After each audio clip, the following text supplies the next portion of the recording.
Alright, so we have a Toro 190cc lawnmower. Sometimes there could be a surging issue, or the lawnmower may shut off because the air vane right here isn't functioning properly. Sometimes there's too much dirt built up right here and inside here.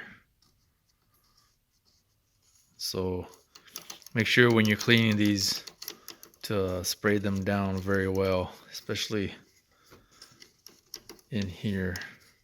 So what I do is I just use carb cleaner and I just spray down. I'm gonna try to show you.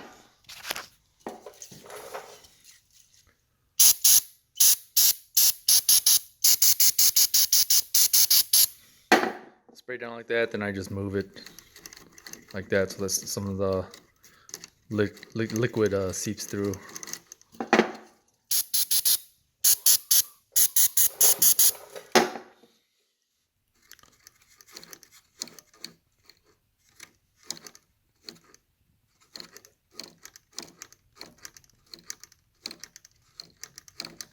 It's working better now.